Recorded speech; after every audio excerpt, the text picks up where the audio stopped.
अस्सलामु अलैकुम वरहमतुल्लाहि वबरकातुह। बिस्मिल्लाहिर्रहमानिर्रहीम। नहमदुहु व नुसल्ली अला रसूलिहिल करीम व अला आलिहि व अस्हाबिहि अजमाइन। अम्मा बाद, मोहतरम भाइयों, बुजुर्गों, दोस्तों, कल हमने औलाद की तरबियत के एतबार से एक वीडियो चैनल पे अपलोड किए, जिसमें हमने ये बात आप लोगों को बतलाई थी कि देखो, आज हम जिन हालात में ज़िंदगी गुजार रहे हैं, जिस ज़माने में सांस ले रहे हैं, इसमें औलाद की तालीम और तरबियत में इत्तेदाल बहुत ज़रूरी है। पहले ही दिन हम अपनी औलाद को जुनैद बगदादी और मलंग बनाने जाएंगे, औलादे मुर्तद हो जाएंगी। आज मैं आपको रियलिटी फैक्ट के साथ में ऐसे ऐसे वाक़ियात बताऊंगा कि जब औलाद की तालीम और तरबियत में हमने इत्तेदाल को बाकी नहीं रखा, बच्चे एक्स मुस्लिम बन रहे हैं, मुर्तद हो रहे हैं, शकीली बन रहे हैं, झूठे नबियों के नरगे में आ रहे हैं। और तो आज का माहौल कैसा है, आज हालात कैसे चल रहे हैं, ये सब मैं आपको आज बताने वाला हूँ। कल बहुत सारे लोगों ने जो है एक पॉइंट पे बहुत से लोगों ने कमेंट भी किए कि मुफ्ती साहब ये तो गुमराही है। आपने उसमें कहा कि औलाद को पैंट पहनने के लिए बोलना या उसको टी शर्ट या उसको नॉर्मल कपड़े पहनने के लिए बोलना। देखो, मैंने आपको शरीयत का मसला बताया। शरीयत के अंदर मर्द के लिए, शरीयत में मर्द के लिए जो है रेशम का कपड़ा पहनना नाजायज़ है। सतर का ढाकना मर्द के लिए फ़र्ज़ है। अब अगर मर्द जो है वो सतर ढांकता है तो उसके लिए काफ़ी है। और जो सुन्नत लिबास है वो पूरा लिबास पहनना, पूरे बदन का ढांकना और टखनों से ऊपर पाजामे का पहनना, ये मर्द के लिए जो है, यानी ये लिबास सुन्नत है, मुस्तहब है। अब हमारे ज़माने में हम ये हमारी मेंटालिटी देखो। अब बहुत सारे लोगों को क्या इश्काल एतराज़ होता है कि मुफ्ती साहब आप खुद तो पैजामा कुर्ता पहनते हैं, आप खुद ने भी जो है तबलीग वाली टोपी पहनी हुई है, लेकिन आपने जो है ये कहा कि आप अपने बच्चों को, अपने शागिर्दों को ये नसीहत करते हैं कि भाई तुमको जैसे नॉर्मल कपड़े पहनने का है तुम पहन सकते हैं। देखो, अभी मैं आपको बहुत सारी बातें समझाऊंगा। अच्छा हुआ मेरे फर्जन सैयद हुसैन हाशमी भी आ गए और मेरे शागिर्द रेहान कुरैशी भी आ गए। अब ये लोग भी तुमको कुछ तजुर्बे बताएंगे आजकल के मार्केट में नौजवानों की मेंटालिटी क्या है, मार्केट में चल क्या रहा है, हमारी सोच क्या है, हम किस एंगल से नौजवानों को देखते हैं और नौजवान आज के जो है वो दुनिया को किस एंगल से देखते हैं। सीट बेल्ट लगा पहले। आज का जो नौजवान है वो दुनिया को किस एंगल से देखता है, ये बातें जो है ना, अच्छा हो गया क्योंकि मेरे फर्जंद हुसैन हाशमी जो है ना, क्योंकि मैं मेरे बच्चों के साथ में भी, मेरे शागिर्दों के साथ में भी, अभी जैसे रेहान कुरैशी है, इसी तरह से आदिल है, शाद है, और जितने भी मेरे शागिर्द हैं मैं उनके साथ भी एकदम फ्रेंडली रहता हूँ। तो ये लोग भी मेरे साथ में फ्रेंडली रहते हैं, सारी चीज़ें मुझे बताते हैं। अभी मेरे फर्जंद जो है मार्केट में क्या चल रहा, कॉलेज के नौजवानों की मेंटालिटी क्या है, फिल्मों वगैरह की जो मैं मिसालें आपको देता हूँ वो सब रिपोर्ट यही मुझे बताते हैं कि आजकल जो है नौजवानों को OTT प्लेटफॉर्म पे क्या चलता है और आजकल के नौजवानों की मेंटालिटी फिल्मों के, इसके सारी चीज़ों के बारे में क्या है। अब देखो, हम जो सोचते हैं ना हमारे नज़रिए से, भी जैसे आपको मैं मेरी मिसाल ले लूँ, मैं अल्हम्दुलिल्लाह ये सुन्नत लिबास जो है, या ये हमारा जो भारतीय कुर्ता पैजामा है जिसको हम लोग इंडिया में सुन्नत लिबास कहते हैं, ये मैं अपनी चॉइस से पहनता हूँ, ये मैं अपनी पसंद से पहनता हूँ। मेरा दिल बोलता है, मेरा ज़मीर मुझे यह कहता है भाई मैंने इस तरह का सफ़ेद लिबास पहनना चाहिए, तो मैं जो है ना ये अपनी पसंद से पहनता हूँ। उसकी वजह क्या है, क्योंकि मेरी जो मेंटालिटी है वो अब ऐसी बन चुकी है। अब ये नौजवान टी शर्ट पहनते हैं, ये नौजवान आजकल के नॉर्मल कपड़े पहनते हैं। ये सब IT इंजीनियर से, हमारे रेहान जो हमारे शागिर्द है माशाल्लाह वो भी सीनियर की पोस्ट पे हैं और इंडिया की टॉप की जो कंपनी है IT की, जिसमें मैंने खुद 4.5 साल तक खिदमत अंजाम दिया, उसके अंदर जो है माशाल्लाह बड़ी अच्छी पोस्ट के ऊपर है वो। हुसैन हाशमी भी माशाल्लाह IT से भी जुड़े हुए हैं और फिर उसके बाद उन्होंने MBA भी किए। अब देखो मेंटालिटी मैं बता रहा हूँ नौजवानों की। अब मेरा जो ज़माना है मदरसे में पढ़ने का, तालिब इल्मी का ज़माना, उस ज़माने के अंदर हमने मदरसे में ऐसी तालीम हासिल की है कि हमारे ज़माने तालिब इल्मी के अंदर जो मदरसे में हम पढ़ते थे, तो बाज़ औक़ात ऐसा होता था कि बैगन का जो सालन होता है ना, उसके अंदर आलियाँ होती थी। आलियाँ, ये हमारे बाज़ जगहों पे उसको अल्लियाँ बोलते हैं। इंग्लिश में क्या बोलते हैं उसको? वॉर्म्स बोलते शायद, मेरे ख्याल से। हाँ, वो जो भी बोलते होंगे इंग्लिश में, मुझे भी प्रॉपर पता नहीं है, लेकिन अपने यहाँ जिसको अल्लियाँ बोलते हैं, रेहान, अल्ली जो रहती ना वलवल करती, तो वो हमने सालन में से निकाल के खाना खाए। आज के ज़माने में तुम इमेजिन कर सकते क्या वैसा खाना? मुझे आज वैसा खाना खाने की बहुत दूर की बात है। सोचे, कोई सोचेगा भी नहीं कि किसी ने कभी ऐसा भी खाना खाया होगा। सोच सकते क्या तुम? लेकिन हमने खाए वैसा खाना। हम जवारी की रोटी खाते थे, बाज़ औक़ात उसकी वजह से पेट में दर्द होता था रात में, क्योंकि कच्ची ही रोटी रहती थी आधी वो, लेकिन हम कभी शिकायत नहीं करते थे। हमारा गुजर गया ज़माना तालिब इल्मी का। हमारे ज़माने में असातिज़ा जो हमको सज़ा देते थे, बहुत ध्यान से सुनो तुम लोग, जो जलाने की लकड़ी रहती क्या चूल्हे के अंदर, उस्ताद को कभी ज़्यादा गुस्सा आ गया, ज़्यादा तैश में, ज़्यादा जलाल में आ गए ना, वो लकड़ी निकाल देते थे, वो उसको बुझा के उससे फटके देते थे। अब मुझे तुम दोनों भी बताओ, आज के का जो जनरेशन है वो इमेजिन कर सकता क्या ये चीज़ को कि भाई कभी किसी ज़माने में अपने स्टूडेंट्स को ऐसे भी मारा जाता था बोल के? हाँ, आजकल तो अलाउ ही नहीं है, बराबर है। आजकल तो उस्ताद ने ज़रा सी झिड़की दे दिया। मेरे समय खुद मकतब में पढ़ाता था बच्चों को, मैं कॉमेडी करके बच्चों को हंसाने के लिए, कि भाई बच्चों को जो है हंसाना, क्योंकि मेरा मिजाज ऐसा है। बच्चों को तो बहुत सारे पेरेंट्स जो है वो शिकायत लेके पहुंच गए हमारे जिम्मेदार साहब के पास, बोले तुम्हारे उस्ताद जो है बच्चों को यो यो हनी सिंह उसकी मिसाल दे रहे। अरे मैं हंसाने को बोल रहा हूँ, जरा बच्चों को बच्चों की मेंटालिटी के हिसाब से समझाए तो बच्चे क्या करते हैं, वो चीज़ों को समझते। तो मैं थोड़ा बच्चों को कॉमेडी के ऊपर लोगों ने ऑब्जेक्शन। आज का ज़माना तो ऐसा है। और हमारे ज़माने में जो है, उस ज़माने के अंदर वो जलने वाली लकड़ी से भी असातिज़ा झोड़प देते थे स्टूडेंट्स को, तो वो स्टूडेंट्स की क्या मजाल कि वो एक लफ्ज़ भी अपनी ज़ुबान पे शिकवे या शिकायत का लाए या उसके माँ बाप आगे असातिज़ा को कुछ बोले। बहुत नज़दीक से हो रहा हुसैन। हाँ, तो वो जो ज़माना था ना रेहान मियाँ, उस ज़माने में हमने ऐसी तालीम हासिल करे। मुझे बताओ आज के ज़माने में, चलो तुम लोग कॉलेज के स्टूडेंट्स हैं, माशाल्लाह आज तुम इंडिया की टॉप 3 में से एक कंपनी में सीनियर की पोस्ट पे है रेहान मियाँ, तुम्हारे बच्चे को किसी ऐसे स्कूल में डालना चाहेंगे क्या जहाँ पे बच्चों को लकड़ी से मारा जाता? हुसैन मियाँ बिल्कुल भी नहीं, बिल्कुल भी नहीं। क्यों? क्योंकि ये आज का जनरेशन ऐसा है।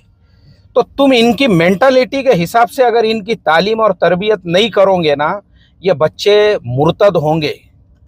ये बच्चे नए नए फितनों के जो है ना, अब वो लिबास के ऊपर से ही जो बात चल रही थी, अब मैं आपको बताता हूँ कि लिबास का देखो, मैं एक स्टेट के सफ़र पे गया था रेहान मियाँ। स्टेट मतलब राज्य, जिसको अपन हिंदी में राज्य बोलते, महाराष्ट्र से बाहर। वहाँ पे एक बहुत बड़े जो है शेख तरीक़त, पीर तरीक़त जो रहते ना, खानकाह वाले, जिनकी मजलिस में हज़ारों लोग उनका वाज और नसीहत सुनने के लिए गर्दनें झुका के बैठते हैं। हजरत आ रहे हैं बोले तो वो लाइन लग जाती, सब ऐसे खड़े हुए हैं, चूं चिरानी करते लोग उनकी मजलिस में। किसी को मुसाफा मिल गया तो वो ऐसा समझता कि बस अब मेरी मगफिरत हो गई। मैं ऐसे एक स्टेट में गया था।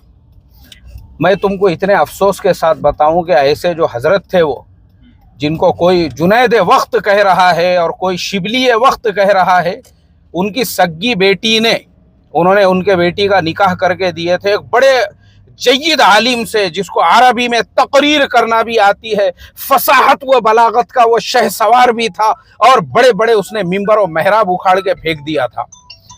ऐसे जो है उनका एक शागिर्द था, और बड़ा तकवे वाला, मुंडी झुकी तो बोले 40 दिन तक वो मुंडी नहीं उठाता, और फरिश्ते जो है उसको गुसल दे देते हैं।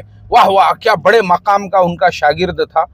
उन्होंने ऐसे शागिर्द से, बोले जिसकी पिछले 50 सालों से तहज्जुद का नागा नहीं हुआ, ऐसे शागिर्द से उन्होंने अपने बेटी का निकाह करा के दे दिए। तुम्हारी मालूमात के लिए बताऊं कि वो निकाह 1 महीना भी नहीं चला, 1 महीना भी नहीं चला। वो लड़की ने बोली मेरे को तलाक होना और मुझे अब जो जिससे शादी करके देंगे ना, मुझे पैंट शर्ट वाला लड़का चाहिए बोले। क्या बोली वो लड़की ने, रेहान मियाँ? इनसे तलाक चाहिए। हाँ, किससे? जिसने 40-50 साल का रिकॉर्ड तोड़े हुआ है तहज्जुद का, और 40 साल से जिसकी इशराक़ो और चाश्त का नागा नहीं हुआ, और 30 सालों से जो तकबीर उला का पूरा एहतमाम किया करता था, और जिसका जुब्बा जो है जमीन को रगड़े मार रहा है और पैजामा पहले आसमान पे पहुंचा हुआ है, वरा और तकवे में जिसने सारे रिकॉर्ड तोड़ दिया था, वैसे अब माँ बाप तो अपने बेटी के लिए अच्छा लड़का देखेंगे ना। उन्होंने अच्छा देखे, अब्बा की कोई गलती नहीं है। जो मकाम पे अब्बा थे, अब्बा को लोग जो है वक्त का शिबली और वक्त का कुतुब और पता नहीं वक्त का तुर्रम खां और पता नहीं वक्त का क्या क्या बोला करते हैं। अब्बा ने अपने हिसाब से बराबर जो है अपने बेटी के लिए लड़का तलाश किया, मगर वो लड़की को वो वरा और तकवे में गुलाब जामुन के जैसा गोते मारने वाला लड़का नहीं चाहिए था। उसको क्या चाहिए था? मॉडर्न चाहिए, थोड़ा नहीं पूरा मॉडर्न चाहिए। यो यो हनी सिंह ऐसा जो है उसको पूरा वैसा लड़का चाहिए था। उसने बोली मेरे को यो यो हनी सिंह और बादशाह का रैप जो है सुनाने वाला लड़का चाहिए। अभी तो पार्टी शुरू हुई है, धिंगाना चालू है इसकी। ऐसा उसको लड़का चाहिए था, वो पीर साहब की बेटी को। अब वो हो गया तलाक बिचारी का। फिर उसके बाद दिए उन्होंने अपने रिश्तेदारों में तलाश करे, उनका कोई भांजा भतीजा है क्या पैंट और टी शर्ट वाला, वो ढूंढ के फिर बिचारी का दूसरा निकाह उसके साथ में करके दिए। तो पता चला अब उसके साथ में खुशहाल है। और पिछले दिनों में जो अवतार 2 आई थी वो भी दोनों ने पूरे एहतमाम से देखने को गए थे। उसके अलावा भी पुष्पा 2 का भी जो है टिकट एडवांस में बुक कर लिए थे। तो अब खुश है उसके साथ में, माशाल्लाह अब अपनी अच्छी जिंदगी गुजर रही है बोले। तो मुझे बताओ, एक पीरे तरीक़त शेख तरीक़त की जो बेटी है, अरे वो खुद जो है उसका ये हाल है। अब मुझे बताओ, तुम मार्केट के अंदर जो आम लड़कियां हैं उनकी क्या गारंटी लेंगे तुम रेहान साहब? नहीं ले सकते। क्या गारंटी? अरे भाई, इसके लिए आज के जो नौजवान है ना, तुम अगर उनकी तालीम तरबियत उनके मेंटालिटी के हिसाब से नहीं करोगे। अभी ये मेरा हुसैन हाशमी है, इनके 3 चिल्ले लगे हुए हैं, 4 चिल्ले लगे हुए हैं। मरकज निजामुद्दीन भी ये गए, हजरत जी मौलाना साहब की सोहबत में भी रहे, उनकी मजलिस में भी बैठे माशाअल्लाह। हरियाणा में भी इनका एक चिल्ला लगा हुआ है। लेकिन मैंने आज तक कभी भी, रेहान अभी तुम भी इतने दिनों से मेरे घर को आते और मेरे ऑफिस में बैठ के काम करते, तुम वर्क फ्रॉम होम रहा, तो मैंने कभी तुमको टोपी पहनने का बोला क्या? नहीं, आज तक नहीं बोला। कभी मैंने बोला कि भाई रेहान तुम पैजामा कुर्ता क्यों नहीं पहनते? नहीं। लेकिन मैं नमाजों का हुसैन को जरूर पूछता हूँ, भाई तूने जोहर की नमाज कहाँ पढ़ा, तूने जो है मगरिब की नमाज, जब तक सबकी ईशा की नमाज नहीं हो जाती हम घर में दस्तरखान नहीं बिछाते, क्योंकि नमाज फर्ज है ना। देखो, जितनी दीनदारी है, जो चीज शरीयत के अंदर जरूरी है उस पर अमल करो, गुलू मत करो। तुम जो चीज के अंदर शरीयत में जो चीजें मुबाह है उसको फर्ज और वाजिब के दर्जे में मत पहुंचाओ। अगर तुम उसको फर्ज और वाजिब के दर्जे में पहुंचाओगे ना, तो आज की जो नौजवान नस्ल है वो हाथों से निकल जाएंगी तुम्हारी। हाँ, और ऐसा ईरान में हुआ, समझ में आया रेहान में? ईरान के अंदर जो है ना, ईरान में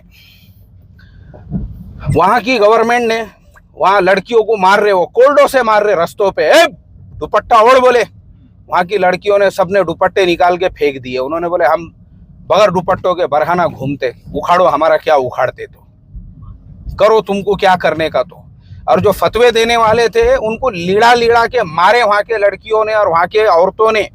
उन्होंने बोले ये तुम्हारे घर को रखो, बोले तुम्हारे ये जो तुम्हारा जो मतलब। अब देखो, वो जो लड़कियां है ना, वो लड़कियां इतनी बदजन क्यों हो गई? क्योंकि तुम कैसे उन पे शरीयत लागू कर रहे थे, कोल्डे के जोर पे, जबरदस्ती ताकत के बलबूते पे मार के ठोक के उनको मुसलमान बना रहे थे। वही काम अगर तुम हिकमत से करते, हिकमत किसको बोलते हैं? अब जैसे हसन मेरा जो बड़ा लड़का है, अब वो हसन जो है हमारा, उसने कम से कम मैं समझता हूँ 50 से ऐसे 100 नौजवान होंगे, उन नौजवानों को ये बोल बोल कर उसने जो है ना 3-3 दिन जमातों में लेकर गया। बोले चलो यार अपन दालचा खाना खाने को जाएंगे, बोले नाना पेट में। अब वहाँ दालचा मतलब वो दालचा, वो क्या बोलते उसको, दालचा नहीं, क्या, खिचड़ा बहुत भारी मिलता बोले शनिचर के दिन। ऐसा बोल बोल के उसने जो है ना मरकज में लेके गया, चांद तारा मरकज में। कम से कम 50 से 100 बच्चे ऐसे थोड़े थोड़े करके, और वो बच्चे आज तबलीग के अंदर 3-3 दिन लगाए खुद से। पहले 3-3 दिन लगाए, 3 दिन लगाने के बाद में फिर चिल्ला लगाए। हिकमत के साथ में तुम काम करेंगे ना तो आदमी टिकेवा रहेगा। अब मैंने आज तक तुमको जो है कभी बोला नहीं, जुब्बे का बोला क्या मैंने? नहीं बोला। हुसैन के 4 चिल्ले लगे माशाअल्लाह। लेकिन ये चीज़ कब आएंगी? जब तुम्हारी खुद की एक दिन, जब तुमको खुद को लगेगा कि नहीं यार अपन ने अपना लिबास चेंज करना चाहिए, अंदर से वो आवाज़ आना चाहिए। कहाँ से आना चाहिए? ज़बरदस्ती नहीं, अंदर से एक दिन जब आवाज़ आएंगी, भाई अपना हेयर स्टाइल अपन ने ज़रा थोड़ा चेंज करना चाहिए, या कपड़े, खुद ब खुद आदमी करता। जैसे मैंने अभी क्या बोला कि भाई मैं भी पैजामा कुर्ता ये जो पहनता हूँ, ये मेरा लिबास जो है ये मेरी पसंद है, ये मेरी चॉइस है, इसलिए मैं पहनता हूँ। मेरा अंदर से मुझे ज़मीर ये कहता है कि भाई मुझे ऐसा ही पहनना चाहिए, मैं मेरी पसंद से पहनता हूँ, वो किसी की ज़बरदस्ती से या किसी को दिखाने के लिए नहीं। ऐसे ही जो नौजवान नस्ल है ना, तुम हिकमत से अगर उनको नहीं समझेंगे तो मैंने जैसे अभी मिसाल दे के बताया ना कि वो शेख तरीक़त साहब की बेटी, उसने खुद तलाक ले ली, वो भी 1 महीने में। क्यों नहीं चाहिए? बोले मेरे को जुब्बे वाला, मुझे नहीं चाहिए। तो तुम अगर उसको पहले से ही उसकी तालीम और तरबियत जो है ना उसकी दरमियाना लेवल पे करते, दरमियाना मतलब एतेदाल के साथ में करते ना, तो लड़की बागी नहीं बनती थी। लड़की बागी क्यों बनी? उसकी पसंद से नहीं कर, पसंद भी नहीं, और तुम जोर जबरदस्ती का इस्लाम थोप रहे ना उसके ऊपर। जोर जबरदस्ती का इस्लाम क्यों थोप रहे भाई तुम उसके ऊपर? उसने बोली वो तुम्हारे घर को रखो, वो तुम्हारी खानकाह के अंदर रखो, बोले वो तुम मेरे ऊपर मत थोको, वो तुम बाप को बोली उसने ऐसा। और ये एक मिसाल नहीं है रेहान मियाँ, मैं आपको ऐसी 50 मिसालें देकर समझा सकता हूँ। इसका रीजन क्या रहता मालूम है? कि तुम अपनी औलाद को कॉन्फिडेंस में नहीं रखते। औलाद जो रहती ना भाई, औलाद को कॉन्फिडेंस में रखो ना तुम। तुम्हारी औलाद, तुम्हारे शागिर्द, जैसा मैंने अभी हसन की मिसाल दी, अभी कितने शागिर्द है उसमें से तुम भी बहुत सारों को पहचानते, जो अपने पास में आते रहते घर पे, ऑफिस पे, कभी दावत में, कभी मेरे को मिलने के लिए। वो सारे शागिर्द आज जो तबलीग में लगे हुए हैं ना, उसका रीज़न है हिकमत। उसका रीज़न ये है, उसने उनको ये नहीं बोला अपने को इज्तिमा में जाना है या अपने को बयान सुनने को जाना है, खिचड़ा खाने को चलो बोले, और मेरे पास से 200-200 रुपये लेके जाता था। मैं बोला लीजा बाबा खिला, मेरे को कोई हरज नहीं है। लेकिन ये हिकमत ने वो लोगों को जो है ना ये काम पे खड़े किया। अब लोगों को ये लगा, अब कुछ लोगों ने उसमें भी कमेंट किए। अब वो बहुत सारे नौजवानों ने, देखो तुम उस कल के मेरे वीडियो के नीचे एक ने कमेंट किया, बोले मुफ्ती साहब आपकी बातें अगर पहले सुनने को मिलती ना तो मैं भी एतेदाल के साथ में खड़े हुआ रहता था, बोले वरना बज़न हो गया वो। और उसने ये सारी मेहनतें काम क्यों छोड़ दिया? क्योंकि उसको उसके अपने महल्ले के अकाबिर साहब ने बोले चलो अपने को चलना है। तो उसने बोला नहीं, मेरा नौकरी का मसला है। लात मार दो, बोले नौकरी को अल्लाह के दीन के तकाजे पे इस्तीफा दे दो, राजीनामा दे दो, रिजाइन कर दो, मुंह पे मार दो, बोले वो इस्तीफा उसके। अब वो जोश जोश में था, उसके बाद उसको रोजगार नहीं मिला। आज वो मेहनत भी छोड़ दिया उसने, मतलब जो कर रहा था ना वो भी नहीं कर रहा आज वो। मैं खुद ऐसे, हाँ गलत बात। अरे देखो ऊपर के जो अकाबिर है ना, रिजवा हमारे रेहान मियाँ, हमारे जैसे हजरत जी मौलाना साहब है, उनका खुद का एक बयान का क्लिप है। वो उन्होंने खुद ये कहा कि हमारा काम लोगों को उनके रोजगार से, उनके धंधों से, उनके बिजनेस से हटा के ये काम में लगाने का नहीं है, उनको उसमें रहते हुए हिकमत के साथ थोड़ा थोड़ा चलाओ तो वो खुद आगे। मैंने जैसे अभी तुम लोगों को लिबास की मिसाल दिया, भाई अगर मैं क्यों बोलूँ तुम्हारे को, जिस दिन तुम्हारा अंदर का ज़मीर बोलेगा तो खुद ब खुद तुम बदलेंगे अपने आप को। जब तक तुम्हारा अपना अंदर का ज़मीर नहीं बोलता तो उस वक्त तक तुम क्यों बदलेंगे अपने आप को। और अगर मान लो अब तेरे अब्बा ने समझो तुझे ज़बरदस्ती ये करने लगाए, कितने दिन रहेगा वो ज़बरदस्ती का? थोड़े दिनों तक। हाँ, तो ऐसा रहता ना। तो मैं लोगों को यही समझाना चाह रहा हूँ, याद रखो हिकमत और इत्तेदाल, बच्चों की तालीम तरबियत एकदम खुले दिमाग के साथ में करो। बच्चों को अच्छी तालीम दो, अच्छी तरबियत, और उनको जो है ना फ्रीडम दो बच्चों को। वो जैसे कपड़े पहनना चाह रहे पहनने दो बचपन के अंदर, जैसा रहना चाह रहे रहने दो उनको। मतलब बच्चा अगर माँ बाप के या बाप के कॉन्फिडेंस में रहेगा ना, वो कभी भी गुमराह नहीं होगा रेहान मियाँ। अगर माँ बाप का कॉन्फिडेंस नहीं है, एक और मिसाल है मेरे पास, अब क्या बोलूँ मैं तुम्हारे को। एक बहुत दीनदार साहब और दीन की मेहनत में की बातें करने वाले साहब जो है, वो ऐसी इतना ज़्यादा उन्होंने गुलू कर दिए थे उसके अंदर, और वो हमेशा सफ़र के अंदर ही रहते थे। उनकी बेटी गैर के साथ में भाग के चले गई। समझ में आया क्यों गई भाग के? क्योंकि भाई तुम, अरे भाई जब तुम पूरी दुनिया को टारगेट बना रहे तो पहले अपने घर को भी मेहनत का मैदान बनाओ। तुम्हारी औलादे कॉन्फिडेंस में रहेगी, वो अपने आप को इनसिक्योर फील करेंगे कि हमारे बाप को कुछ पड़े भी नहीं है। हमारी इनसिक्योर, समझ रहे ना आप? जब इनसिक्योरिटी आदमी को फील होती ना, उसके बाद में फिर ये मसले मसाइल पैदा होते। तो भाई देखो, मेरा मकसद इतना ही था, किसी पे तनकीद करना, किसी पे तंज करना नहीं, बल्कि औलाद की तालीम और तरबियत अगर तुम हिकमत और एतदाल के साथ में नहीं करेंगे तो शेख तरीक़त साहब की भी बेटी और अकाबिर और ज़िम्मेदार साहब की बेटी भी जो है ना, फिर उसके बाद वो अपने मर्ज़ी का कदम उठाएंगी। हिकमत हिकमत हिकमत एतदाल, इंशाअल्लाह तुम्हारी औलादें तुम्हारे कंट्रोल में रहेंगी और दीन के रास्ते पे कायम रहेंगी। अस्सलामु अलैकुम व रहमतुल्लाहि व बरकातहू।